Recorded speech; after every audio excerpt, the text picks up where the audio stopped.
ಆಕಾಶವಾಣಿ ಮಹಾಯೋಗ ವಿಶೇಷ ಸರಣಿ ಕಾರ್ಯಕ್ರಮ.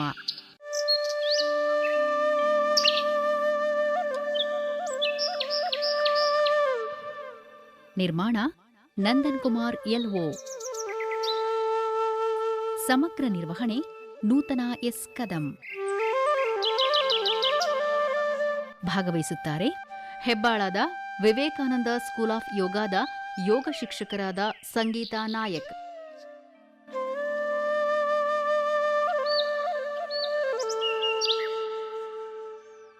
ನಮಸ್ಕಾರ ಎಲ್ಲರಿಗೂ. ಇವತ್ತು ನಾವು ಯೋಗ ಮತ್ತು ಬೊಜ್ಜುತನದ ಬಗ್ಗೆ ಮಾತಾಡೋಣ. ಶಾರೀರಿಕ ಹಾಗೂ ಮಾನಸಿಕ ಸ್ವಾಸ್ಥ್ಯವೇ ಆರೋಗ್ಯ. ಜೀರ್ಣಕ್ರಿಯೆಯು ಸರಾಗವಾಗಲು ಕರುಳು ಆರೋಗ್ಯವಾಗಿರಬೇಕು. ಕರುಳು ಉತ್ತಮ ಸ್ಥಿತಿಯಲ್ಲಿದ್ದರೆ ಜೀರ್ಣಕ್ರಿಯೆ, ಪೋಷಕಾಂಶಗಳ ಹೀರಿಕೊಳ್ಳುವಿಕೆ, ರೋಗ ನಿರೋಧಕ ಶಕ್ತಿ ಹಾಗೂ ಮನಸ್ಸಿನ ಆರೋಗ್ಯ ಉತ್ತಮವಾಗಿರುತ್ತದೆ. ನಾವು ಯಾವ ಬಗೆಯ ಆಹಾರ ಸೇವಿಸುತ್ತೇವೆ ಅದು ನಮ್ಮ ಆರೋಗ್ಯದ ಮೇಲೆ ತುಂಬಾನೇ ಪರಿಣಾಮ ಬೀರುತ್ತದೆ. ಅಳತೆ ಮೀರಿ ತಿನ್ನುವುದು, ಅಧಿಕ ಕೊಬ್ಬಿನಾಂಶ ಇರುವ ಆಹಾರ ಸೇವನೆ, ಅಧಿಕ ಸಿಹಿ ಅಥವಾ ಕೃತಕ ಸಿಹಿ ಇರುವ ಪದಾರ್ಥಗಳನ್ನು ತಿನ್ನುವುದು, ದೈಹಿಕ ವ್ಯಾಯಾಮ ಹಾಗೂ ಚಟುವಟಿಕೆಗಳು ಇಲ್ಲದೆ ಇರುವುದು, ಒತ್ತಡ, ದೇಹದಲ್ಲಿದ್ದ ಹಾರ್ಮೋನ್ಗಳ ಅಸಮತೋಲನ, ಥೈರಾಯ್ಡ್, ಪಿಸಿಒಡಿ ಸಮಸ್ಯೆಯಿಂದ ದೇಹದ ಜೀರ್ಣಕ್ರಿಯೆ ಕುಂಠಿತವಾಗಿ ತೂಕ ಹೆಚ್ಚಾಗುತ್ತದೆ. ಇದೂ ಕೂಡ ಬೊಜ್ಜುತನಕ್ಕೆ ಕಾರಣವಾಗಿದೆ. ತುಂಬಾ ಬೊಜ್ಜು ಬಂದ ಮೇಲೆ ಅದನ್ನು ಕರಗಿಸಲು ಕಷ್ಟಪಡುವುದಕ್ಕಿಂತ ಬರುವಾಗಲೇ ಕರಗಿಸುವುದು ಒಳ್ಳೆಯದು. ಲಾಘವಂ ಕರ್ಮ ಸಾಮರ್ಥ್ಯಂ ದೀಪ್ತೋಗ್ನಿ ಮೇಧಸಕ್ಷಯಃ ವಿಭಕ್ತಗನ ಗಾತ್ರತ್ವಂ ವ್ಯಾಯಾಮಾತ್ ಉಪಜಾಯತೆ. ಅಂದರೆ ವ್ಯಾಯಾಮದಿಂದ ಹಗುರವಾದ ಅನುಭವ ಆಗುವುದು, ಜಠರಾಗ್ನಿ ಹೆಚ್ಚಾಗುವುದು, ಕೊಬ್ಬು ಕರಗುವುದು, ಪ್ರಮಾಣಬದ್ಧವಾದ ಶರೀರವನ್ನು ಪಡೆಯುವರು. ಸೂರ್ಯ ನಮಸ್ಕಾರವು ಒಂದು ಉತ್ತಮ ವ್ಯಾಯಾಮವಾಗಿದೆ. ಸಾಮಾನ್ಯವಾಗಿ ಎಲ್ಲರೂ ಇದನ್ನು ಮಾಡಬಹುದಾಗಿದೆ. ಇದು ಇಡೀ ದೇಹದ ಮೇಲೆ ಕೆಲಸ ಮಾಡುತ್ತದೆ. ಪಾದ ಹಸ್ತಾಸನ.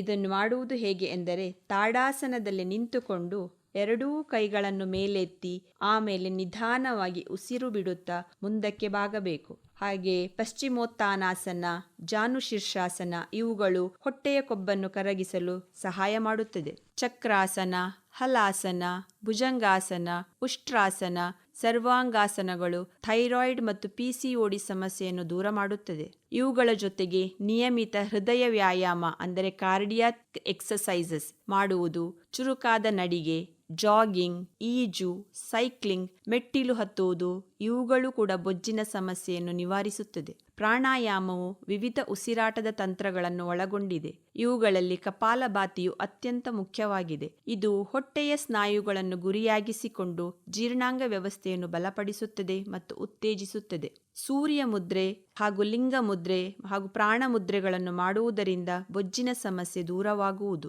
ಶಂಖ ಮುದ್ರೆ, ಸಹಜ ಶಂಖ ಮುದ್ರೆಯಿಂದ ಥೈರಾಯ್ಡ್ ಸಮಸ್ಯೆ ಹಾಗೂ ಯೋನಿ ಮುದ್ರೆ, ಶಾಂಭವಿ ಮುದ್ರೆಯಿಂದ ಪಿಸಿಒಡಿ ಸಮಸ್ಯೆ ದೂರವಾಗುವುದು. ಆಹಾರ ಕ್ರಮ: ಬೆಳಿಗ್ಗೆ ಎದ್ದ ತಕ್ಷಣ 2 ರಿಂದ 4 ಲೋಟ ನೀರು ಕುಡಿಯಬೇಕು. ನಂತರ ಯೋಗಾಭ್ಯಾಸ.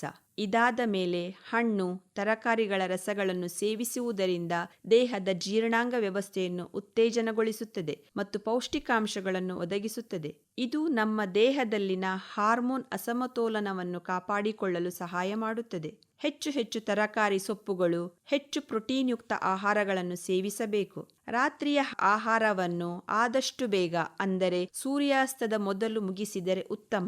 ಇದರ ಜೊತೆಗೆ ಊಟದ ನಂತರ 15 ರಿಂದ 30 ನಿಮಿಷಗಳ ಕಾಲ ನಡಿಗೆ ಮಾಡಿದರೆ ತುಂಬಾ ಒಳ್ಳೆಯದು. ಹೀಗೆ ಉತ್ತಮ ಜೀವನ ಶೈಲಿ, ಶಿಸ್ತಿನ ಆಹಾರ ಪದ್ಧತಿಯನ್ನು ಅನುಸರಿಸುವುದರಿಂದ ಬೊಜ್ಜಿನ ಸಮಸ್ಯೆಯನ್ನು ದೂರ ಮಾಡಬಹುದು. ಧನ್ಯವಾದಗಳು.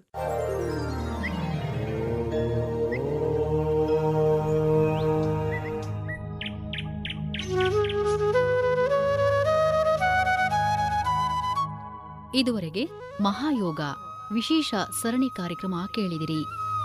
ಭಾಗವಹಿಸಿದವರು ಹೆಬ್ಬಾಳದ ವಿವೇಕಾನಂದ ಸ್ಕೂಲ್ ಆಫ್ ಯೋಗಾದ ಯೋಗ ಶಿಕ್ಷಕರಾದ ಸಂಗೀತಾ ನಾಯಕ್. ನಿರ್ಮಾಣ ನಂದನ್ ಕುಮಾರ್ ಎಲ್ಒ. ಸಂಕಲನ ಚೈತ್ರ ಎನ್ಎಸ್.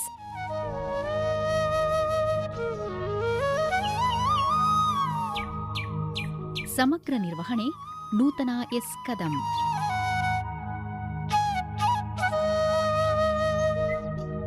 ನಾಳೆ ಬೆಳಗ್ಗೆ 8:30ಕ್ಕೆ ಪ್ರಸಾರವಾಗಲಿದೆ ವಿಶೇಷ ಸರಣಿ ಕಾರ್ಯಕ್ರಮ ಮಹಾಯೋಗ.